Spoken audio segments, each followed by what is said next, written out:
Join the channel here on Subscribestar. Forgive the voice. I am dying of a cold right now.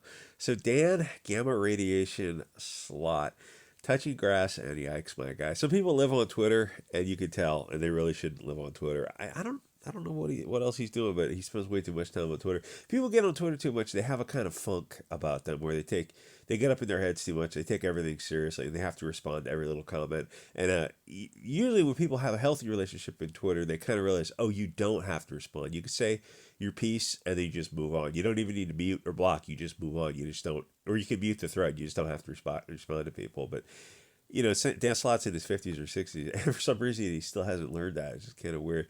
So Dan Slott is a soy boy apologist on the level of Kevin Smith, who's famously crying over Star Wars films, Disney Star Wars films. In case you didn't know, Kevin Smith is a massive, massive shill. So let's get something a little bit better. So what happened is Dan Slott is defending She-Hulk. His argument is that not all things are for all people. Now that is something I can totally respect. There definitely needs to be spaces for different people. Many things in the mainstream are for these panty sniffing soy boys and cat ladies, which is why I guess you call right of center people things. Not everyone in the Xi and Phantom Menace are exactly right of center. It's just that the left has moved so far left. To be fair, like there are a fair amount of people in these groups who are, I would like to me, they're left of center, but to the far left, well, they call everyone right of center because you are your own center, I suppose. Which is why right of center people need to have their own safe spaces. Spaces for different identity groups, men's spaces, self identity groups, etc. Because the mainstream is full of soy boys like Dan Slott and Mark Wade. These are the worst people on earth, and that's like just the two examples, but I'm sure you could name another dozen. But his point was that not all things are for all people, which made sense because not a lot of people watched the show that Dan Slott was busy defending on social media. I guess he's a feminist or something. Imagine being a feminist in current year. Cringe. In fact, people watched it to laugh at it, but I don't think people paid Disney to watch at it because it didn't get a second season. It seemed like if it connected with people, then it would get a second season. And even like the buzz on Twitter about shows, like there was no buzz about it. And to be fair, there's no buzz about a whole lot of shows, like there used to be a few years ago, where there were shows like Game of Thrones was a show that had buzz behind it. If you want to go further back beyond that, like to when HBO had a bunch of shows like Sex in the City. I mean, this is like 20 years ago, but you know what I mean. It's like the Sex in the City or the Sopranos or the Game of Thrones was kind of the last big show that had buzz. And then you look at everything in the past few years and it's, oh, Wheel of Times, Rings of Power, the Dragon, the House of Dragons has got a little energy behind it, but you look at everything else, like there's not a like what happened to the buzz on the internet. It's just gone. It's weird. It all happened in the past. I guess it's the post 2020 summer of love with the BLM riot or the Soros riots, I suppose you should say. Anyway, it seemed like if it connected with people, then it would get some more some seasons behind it. And the thing is, I'm surprised that it didn't. I assume Disney had some money to burn to run it a few seasons. I mean, to be fair to any show, it does sometimes it can take a few seasons to work out the kinks. So it does seem odd that Disney didn't at least give it 2 seasons to kind of like you take what worked in the first season and then you look at what very clearly didn't work and you have to fire all the writers. That's what works. It's like you can maintain the cast and the sets. That's fun, but you got to get rid of the people who are producing the storylines because they're just the sickest bunch of cat ladies and soy boys. It's like I only say that because it didn't find an audience. Okay, well that just happens to be true, but that doesn't make you any less of a bigot. Anyway, to say the obvious, it wasn't funny. It didn't connect with an audience, and it seemed to have an issue with the beautiful men of the light, the people of blonde hair. I only say that because it was literally in the first scene, the first episode, first scene. It was a scene where it was literally blonde men bad, which is funny because in Rings of Power they did that too. It was blonde kids bad, and I think in Wheel of Time they had a scene where they go in a bar and it was blonde man bad. And then she was in House of Dragons and they do a scene like that too, or it was blonde man in a pub was bad. It's really weird. They'll say in the comments about how much they have an issue with these people. So now the really weird thing is that I know these comment sections is going to be very tempting for you to say things in the comments, but it's just not me. It's YouTube. You go to Telegram if you want, or Odyssey Bit Chute. So now the really weird thing is that Dan Slott also mentioned that he blocked several bearded white men on Twitter and ran blockchains, which is weird because Dan is in the business of sales, as are most people, if you think about it that way. But he's also in the Venn diagram of comics and pop culture, and he's blocking the people who are also within those very same Venn diagrams of potential customers. And it's weird that so much of the audience is of European descent, and Dan is openly racist against them, and that's accepted, and nobody says, "Oh, hey Dan, that racism won't be tolerated. Anti-white racism won't be tolerated, Dan." It's weird how that never happens. Anyway, so I assume he ran blockchains on EVS, Diversity in Comic back in the day, Flash, Tug, probably everyone who's in Comicsgate, Phantom Menace, Gary Neurotic for sure. So he'd be safe in an echo chamber, and that means if you follow them, it takes a list of all the followers and blocks all those people. Now the interesting thing about Gab is you can make your follower and follow list private, which is kind of cool if you're followed and follow some edgy people. And there are some very edgy people on Gab. And yes, my follower list is private. And definitely on Doug Ernst and his followers. Doug is somewhat of an expert on Dan Slott. He has been trying, he's the guy, Tim Lim, I think, did Soul Fighter, which is an excellent series on Catholicism, a Catholic priest going after vampires or something. Doug Ernst is somewhat of an expert on Dan Slott. I think there was a comic where someone used Ernst's name in the comic. It's like it could have been a quink and egg, it could have not been, but it's just interesting timing. I mean, they did the same thing to John Delarose, where they were like writing backwards, like insulting messages to JDA, who himself is a man of color, of various colors, and he was discriminated against from comic book shows, which is racism on their side is okay when they do it, because they're doing it against the right people. Anyway, so Doug has been trying to warn us for a long time about Dan Slott, who is a parasite who hates the customers. So the best thing about Comicsgate is showing people how horrible the people in comics are. Mark Waid, Dan, I don't know, Gail Simone, and the rest. It's an entire industry that hates its European male audience. The anti-white hatred is what really caught my attention. I thought that was interesting, and then I started to study it years ago on Bit Chute and Odyssey and started channels over there. The attitude of the mainstream is what made Comicsgate possible. The mainstream was so bad that Comicsgate was able to sell thousands of comics to customers that have brought in a YouTube fan base of over 100,000 people. Yes, the big guys are doing $1 million campaigns, and there are a fair amount of six-figure campaigns, which, keep in mind, that's a hell...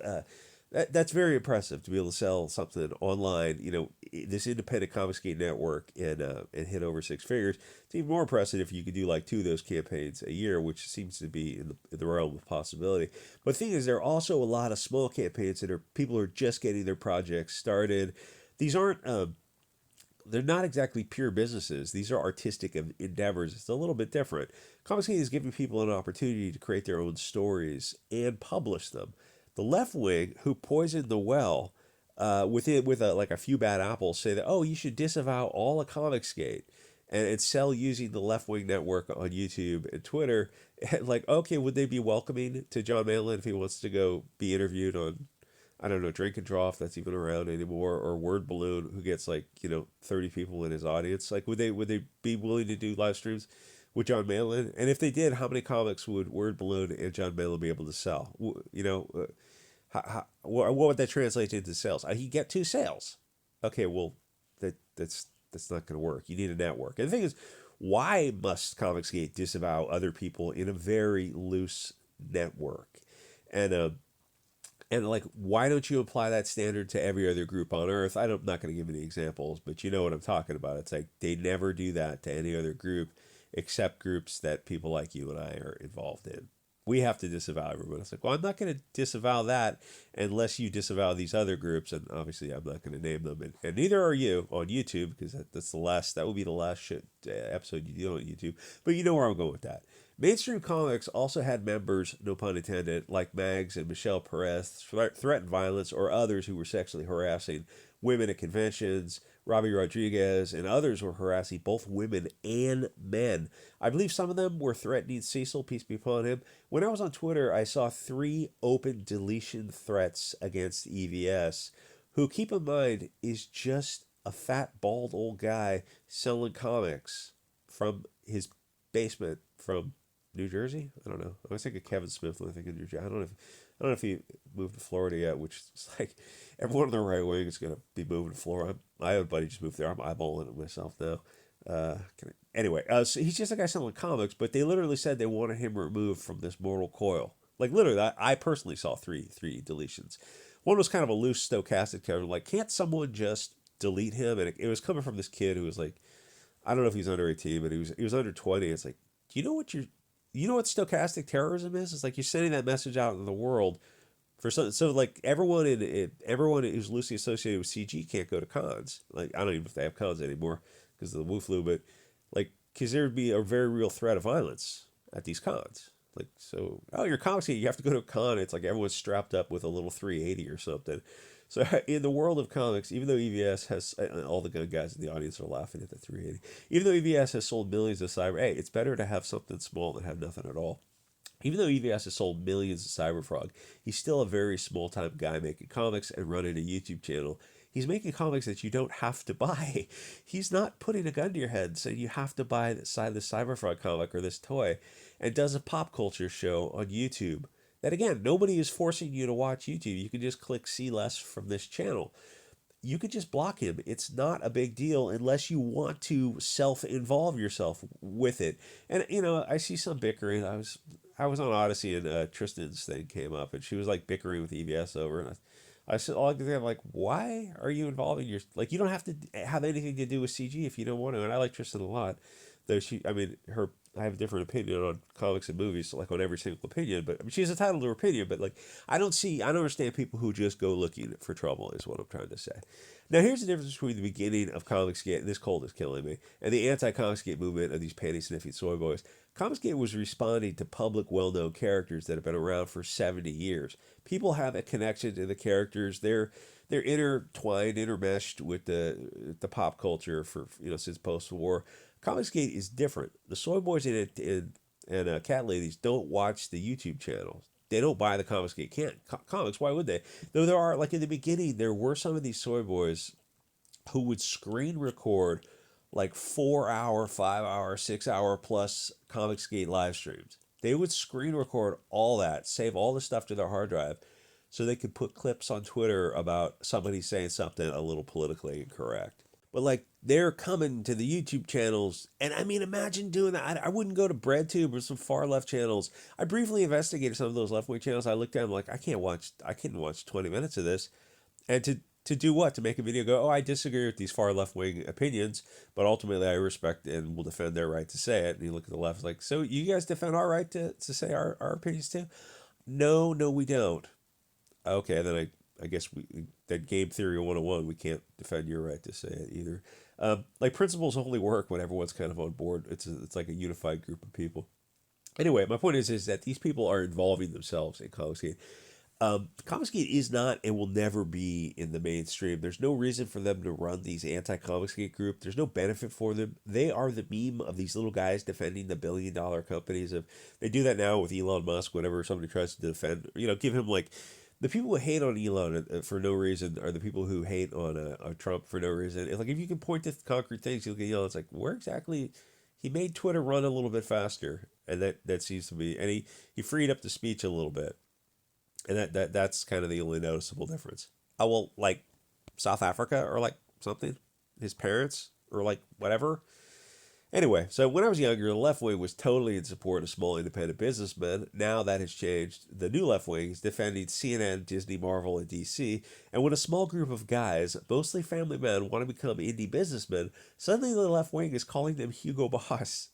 EVS, he's probably, I don't know what color his eyes are. Hopefully they're blue, so he can be a blonde-haired, blue-eyed Roman saluting Hugo Boss. The new left wing is defending the joke is he's not. That's why it's so ridiculous. He drew a Sinestro comic, and well, that's all I got because that's what some. Okay, just shut the. So the new left wing is defending the billionaires because they think modern pop culture is on the left. They don't know that they're the useful idiots of the globalist machine. Imagine being on the left and hating, I don't know, from back in the day, Doug TenNapel, Doug Ernst, Tim Lim. They're not in Comicsgate, but they're associated with it, whether they want to be or not. Or EVS, or John Malin, or Cecil, or Star Wars Girl. I don't think she has a comic out, but eventually she will. I think she has a calendar. Or she's an artist. It's like if you're an artist, eventually you're going to be doing a comic book. Clint Stoker, who's got a bunch of great stuff out. Artie Bear, Mike Barron, and there's just a bunch of others. And like those are the people you hate. Yeah. We hate those. And you love like Warner Brothers, HBO, Disney, CNN. Yeah, and you're on the left and you're raging for the machine. Yeah, that's wait. Yeah. 2012, Occupy Wall Street. We're going to go after those one percenters. 2013, funded by Bank of America. Oh, shit. Did we get subverted? Corrupted? Yeah, you did get subverted and corrupted. I put that in the community post, that meme of 2012. That was when the left wing got firmly subverted by a bunch of financial folks. So, just ordinary Americans who the modern left wing hates for some reason. The modern left is simping and shilling for billion-dollar companies and sending hate against small business, well, people, I guess. Maybe the women can be honorary men. Because the globalist machine told them to hate anyone in the alternative community. And the left wing used to be the alternative community, if you go back like 25 years ago. And the new left and the new alt community means alternative to the mainstream media in all forms, which is now the alt community is the right wing. You guys will never be punk. Yes, the right wing is now punk rock. If you look at like how soy and soft punk is, they're punk is like, so punk lyrics could be written by Soros, Schwab, Rothschilds, Larry Fink, Sam Bankman-Fried. Well, I guess the lyrics could. So punk isn't punk. It's just a shill. It's just a left wing, big corporate shill. Well, now that you mention it, yes, we did get subverted by Bank of America, Chase Bank, J.P. Morgan, and Wells Fargo. Yeah, funny thing about J.P. Morgan is that if you want to search J.P. Morgan, Epstein, and Virgin Island, and the Attorney General got fired because she started to investigate J.P. Morgan and Epstein. So they fired her for that, for investigating J.P. Morgan and Epstein. I didn't think we'd reached levels of clown world like this. Probably shouldn't have said that's some hot words. There's a whole bunch of hot words for the YouTube channel. Hey, every day I'm waiting for that email from YouTube. The left wing thinks they own the left wing machine, so you end up with Mark Wade trying to destroy Richard Meyer, just a regular person who wants to sell comics with Antarctic Press, I think, and Mark Wade said, "I'm going to put a call into Antarctic Press." And do what? Tell them not to do business? I'm just going to tell them what kind of guy this Mr. Myers is. So what kind of guy is Mr. Myers, Mark Wade? This guy doesn't like comic books. He sits in a Kia, records on a cell phone, talks about these stupid comic books that are written by what? Protected categories. That means you can't criticize them because they're in the BLT community. Yeah, that's exactly what it means. So you're saying like this whole Pox Wox BLT stuff, those are just protective shields, which means from behind them you could write or do anything you want, and it can't be criticized because suddenly you're criticizing Pox Wox BLT furry other kids. Yeah, that's. Oh, okay. Well, thank God we're Pox Wox furry other kids also. Why? Because we identify as such. Anyway, like, comment, subscribe. I'll see you guys next episode.